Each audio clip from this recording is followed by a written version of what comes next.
Hello everyone and welcome back. My name is Boaz Fischer and I'm with Naked Insider, and today we have Peter Natter. It's good to be back. all right, tears and tears. It's always enjoyable. Yep. So today's video is all about what is the silver lining to employee burnout. And just to give you some numbers, in the US alone, the cost of healthcare is around between 125 to 190 billion dollars per year. So this is astronomical cost to the economy, by and large. So employee burnout is a key topic. Yeah. So I'm going to pass it to you. What is it? How do we define it? Essentially, burnout is, there's another name for it that some people are more familiar with. It's called overwhelm, where people are just overwhelmed. And essentially they see no way forward, no way out, and yet they're stuck in a situation. So literally, it's an ever-tightening spiral where people can literally implode inside of their dilemma. Correct. So what's the real problem here? The real problem is that it creates an anxiety. That anxiety then creates a lack of being able to chart or intelligently plot a way forward or out of the situation that they're in. And it's that very inability to find the thread that will unravel this ball of wool that creates an anxiety, that recreates the anxiety. It's a self-perpetuating nightmare, really. Correct. Because so I was going to talk about the sort of the emotion side. So what are the feeling per se? So someone that's burnt out. Most of the time people who are burning out or in overwhelm are very isolated. And whether it's intentional or whether it's real, they feel very disconnected from any kind of resources. They feel lack of support. They feel lack of capability. They feel lack of resources. They feel lack of everything, including their own internal capacity to achieve certain things. All right. So the reason I asked is, you mentioned about self-perpetuating. So someone that feels emotionally or burnout or overwhelmed, how does that self-perpetuating work? We all know that when we have a really great day, we can conquer the world, and it is a self-asserting emotion that allows us to say, well, we can handle everything. So something comes along, we go, yep, we've got this. We can sequence the events that we need to do to make that happen, and we make that happen. With an overwhelm, that self-esteem, that power inside of us to be able to rise above and say, okay, we've got the 30,000-foot view on this situation, so this is how we're going to proceed, is gone. Yes, correct. So the more it's gone, the more it goes. Correct. This is the self-perpetuating effect of that. Yeah, exactly. So in sort of in another format, so if they feel that they're losing control, the more, and it keeps them self-perpetuating. Yep. So the more out of control they feel. Yep. And that's cascading. Yes, cascading effect. So how do organizations identify it, number one, and how do they see it?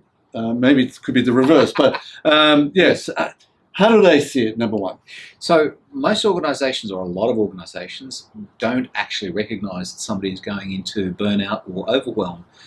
They just see that somebody is not living up to what it was that they're supposed to be doing. Yes, correct. How do they respond to that? Most times people or organizations will say to people, well, look, you're experiencing a problem doing this, so we'll performance manage you. Yes. Which is, well, from the person's perspective, that's so punitive. It's not funny. So guess what that does to self-esteem? It just crumbles self-esteem even more, which perpetuates the overwhelm, which just accelerates the process of the cascading process. Exactly. And now they're even more out of control. Absolutely. And they feel more unfair. Yep. And it's just that negative emotion about how they get perceived about their organization. Yes. Gets worse. And the problem exists then, how do people deal with that? So some people cave in and become reclusive inside of their own cocoon, and other people lash out, and other people become quite messy or loud or explosive. Both outcomes of which is not an ideal situation in an organisation that requires harmony. Correct. And I think there are two other certain situations. I think the first one is probably more likely that they might sort of drift into their own little shell. Yep. But at a certain time, something's going to happen because they will be asked questions. They will. So why aren't you performing? Yes. And they will be asked to or let them go. Yep. Correct? And that's probably the most likely situation. Yes, and probably the least effective outcome from something like that well too. What are the consequences to the organization themselves? We talked about the consequences to the actual individual. Yep. But what about the organization? What are they looking at? So from an organizational point, if you have somebody who is actually cocooning down, their productivity is going to go way down. But we're not looking at an organization as just the individual and the amorphous thing called the organization. There are many eyes looking onto this situation. Correct. We're also looking at that going, well, I have to work with this team member, and this is how I feel about it or how I don't feel about it. This is the stance I'm taking here, and management should do something about this or whatever. So it's not just the individual that's undergoing the overwhelm or the burnout. It's also the ripple effect around them on the team members that can have a very detrimental effect. For sure. There's often described that if you see an organization that's got a high employee turnover, yes. Does that equate to a situation where that organization employees might be experiencing burnout, or is it just completely separate? Burnout is one category of why organizations go through personnel very, very rapidly. It could just be that a particular role has not been given enough resources or given enough time, or something that is lacking for allowing competent people to manage, even though it might be a stressful situation, to manage inside of that stress and bring that role to fruition every time. Yep. There is those overwhelm episodes are a flag that there is something not quite right in that organization. Yep, correct. So what can organizations do? Where do they start? Recognizing it first. Yes. It's very easy to be in our own cocoon, competent in what we do, and looking over our shoulder and saying, well, there's something, I wish so-and-so would have got the report or had the result on my desk so I can now keep on moving with that. And as I said before, most organizations will respond to people with that by saying, well, there must be something wrong. We need to performance manage you. Correct. Okay, so if they do recognize that there's a situation, yep. but they might apply the wrong remediation. Yep. So that's not going to help. No. What are the other options? I mean, what else can they do? So one of the most clever ways of addressing that is to actually take a stance of mentoring. I like the idea of mentoring because it allows a steadiness. It puts stability of emotion into a situation. And if you can chart out, say, the first 3 steps of a solution and get somebody to focus on just those first 3 steps. There might be 20 other steps left to go, but let's just focus on those first 3 steps. See how you go. The sense of achievement of being able to meet that goal and then come back and say, I've done that. By the way, I now have a visibility how I can go forward for the next 5 steps. Great, let's do that. Yes. The concept, the personal stance of being able to be a mentor to that person allows them to chunk down the problem, to take the problem from a huge, massive problem to single individual steps, and allows them to move forward and find their own way as well too. Yeah. And that you could almost see mentoring as a compassionate act from a corporate point of view. For sure. And then there's a situation where, for example, some organizations that are very much sales pressured, or results pressured. Yes. And so management and executives are looking at their employees and saying, well, we need results now. We don't really care about you being mentored, or feel free to get mentored, but we still need results right now. It's becoming quite a difficult situation for that individual. So there is a conundrum in a lot of circumstances where people say you need to slow down to speed up. Yeah.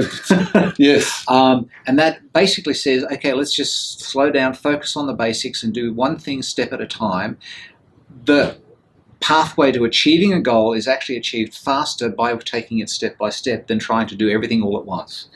And the process of mentoring and being able to show people the pathway forward actually takes that principle and puts it into action. Yeah, I think I agree with that.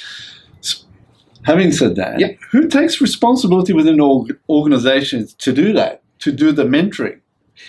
Because you don't have a designated mentor in an organization.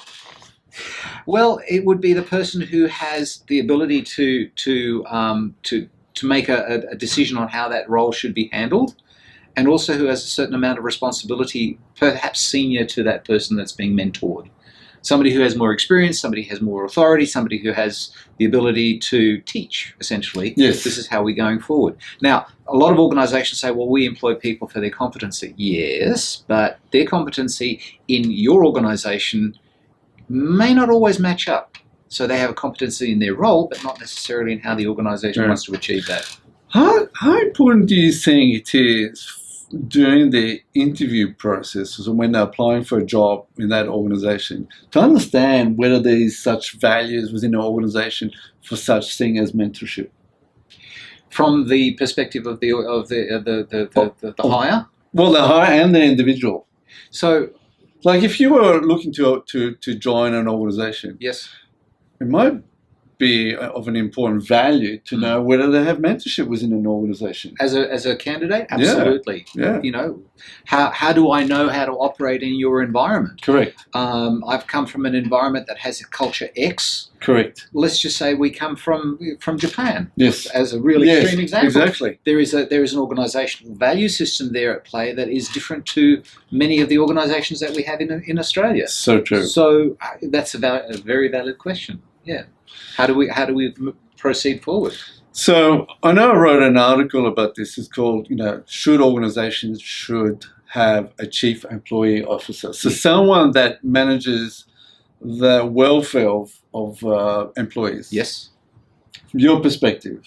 So absolutely. And in a very large organisation, the distance between the chief employment officer and the people on the ground doing the actual work can be quite distant. Yes, correct. So there has to be a pathway, there has to be a chain of, or a track, so that the policies that are implemented at the higher end are actually implemented on the shop floor, so to speak.